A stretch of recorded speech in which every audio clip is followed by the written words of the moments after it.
Sziasztok! Ebben a részben az állampolgársági vizsga témakörét járjuk körbe, mint ahogyan már biztosan tudjátok, hogyha egyszer magyar állampolgárságot szeretnétek, egy vizsgát kell tennetek. Ehhez az egyetlen segítség Ugrocki Mária Alkotmányos Alapismeretek című könyve.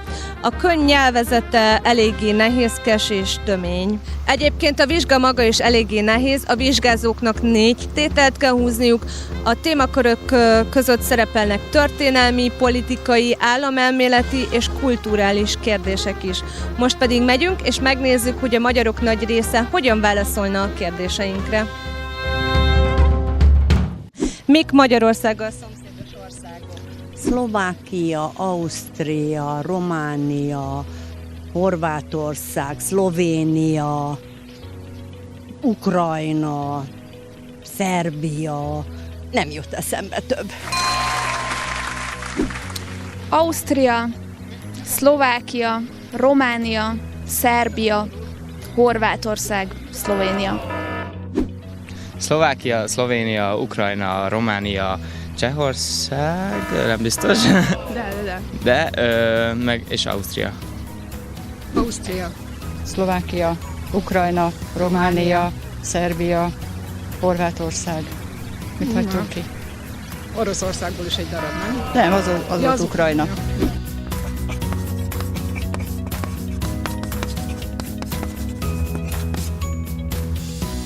Második kérdésem, mit tud Szent Istvánról? Hát Szent István volt az országunk első királya, akit megkereszteltek. Hát a magyar állam alapítója, az első királyunk, 1001-ben koronázták meg, ő hozta be Magyarországra a kereszténységet. Ő szerepel a 10 000-esen. Államalapító. Jó. Augusztus 20, kenyér ünnepe, nekem a születnapom. Nem koronázták. Igen. Nem ez volt az eredeti neve. Ajánlotta az országot. Vajk volt. Igen. Hú.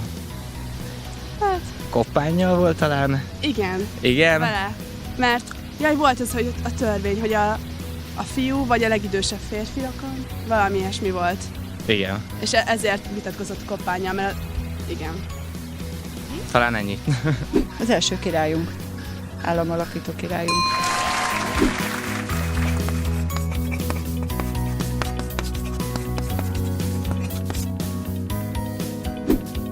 Ülésezik-e hetente a parlament? Nem ülésezik hetente, ritkábban, de azt nem tudom, hogy milyen időközönként. Szerintem igen. Ülésezzenek. Olyan határozottan mondott, hogy ülésezzenek. Elvileg Igen. Nyári időszakban nem.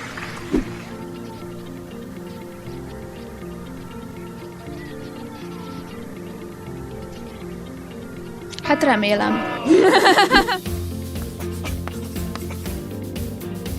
Mi Magyarország államformája? Köztársaság. Köztársaság.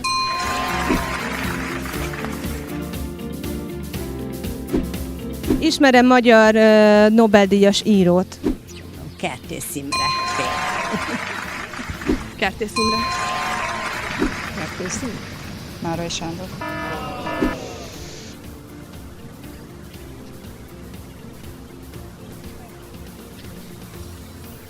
Faludi György, Nobel-díjas.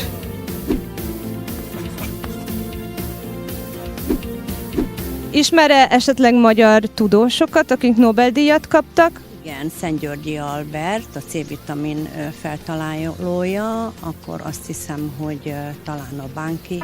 Nem, volt még valaki, aki az atommal kapcsolatos, nem tudom mit feltalál, de most nem jut eszembe. Tudósokat? Igen, csak... Van. nem, tudom. Mindjárt mondom a C-vitamin. Paprika. Lefagytam. Én is attól félek, pedig ez ilyen, válasz lenne. Ezt nem. Jedlikányos, nem. Déri Miksa, nem. Tudós.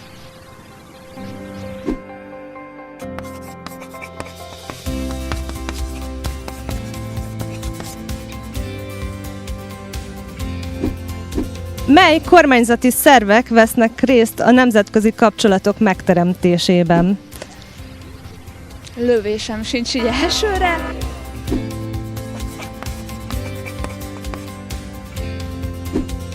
Mik a köztársasági elnök hatáskörei? Remek kérdés. Igen, nagyon, nagyon nehéz letenni ezt a vizsgát. Öm,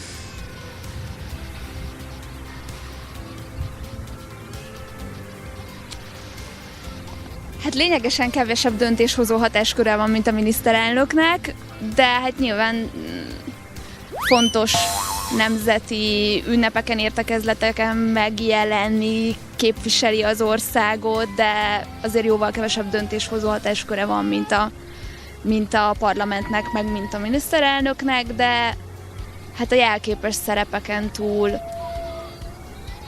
gondolom bizonyos kérdésekben azért döntéshozó szerepe is van. Hát ennyit tudok hozzátenni.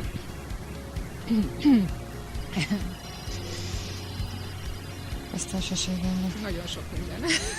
Igen. Nagyon sok minden. Például a törvényeket ő is jóvá hagyhatja. Hozzá beadják felülbírálatra. Törvények jóváhagyása.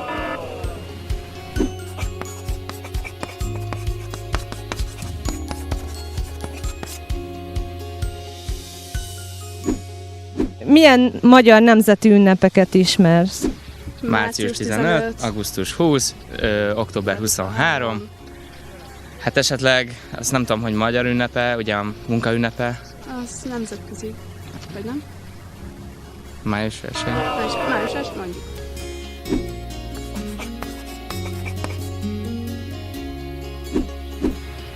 Mikor halt meg Sztálin? Én ezzel bajban leszek. Ugye a második világháború, 1000... Nem, tovább később. 1950-es, 60-as évek talán. 60-as, inkább 60-as. Sztálin? 53-ba. Nem tudom. Ugye? 1953-ba.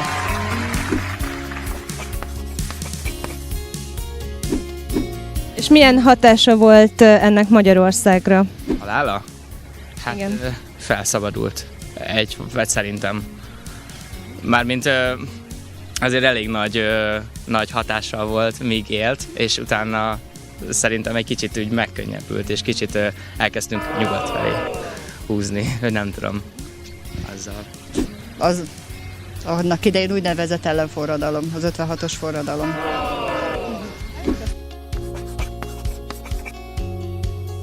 Ki köti meg a nemzetközi szerződéseket? Miniszterelnök? Nem tudom. Egy Nem köztársasági elnök? Nehéz. Csak tippelni tudnék sajnos, úgyhogy...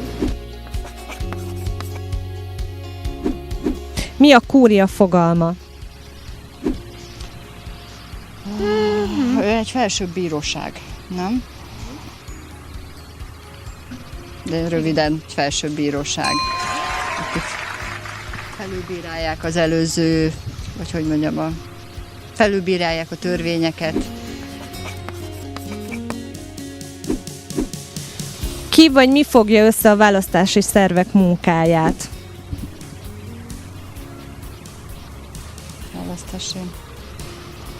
A választási iroda, és ennek egy hölgy volt a választásoknál vezetője, azt is tudom. Mi Magyarország legfőbb népképviseleti szerve? Szakszervezetek.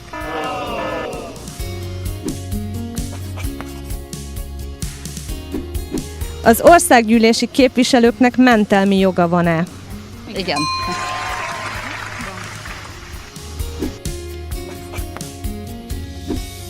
Mi Magyarország alkotmányának a pontos megnevezése?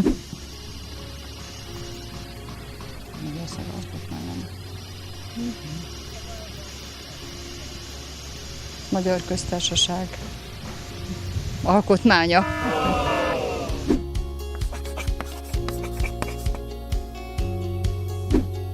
Hol őrzik a Szent Koronát? Parlamentben. És melyik teremben, azt tudják esetleg? A kupola alatt, kupola, ugye? Kupola. Hol van az Európai Bíróság székhelye? Brüsszelben.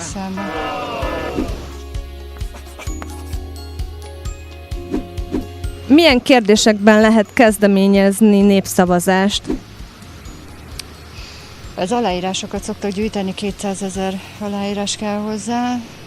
De hogy pontosan milyen kérdésekben?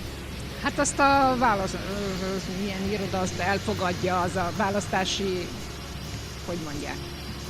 Annak kell elfogadni, oda kell benyújtani ezeket a kérdéseket.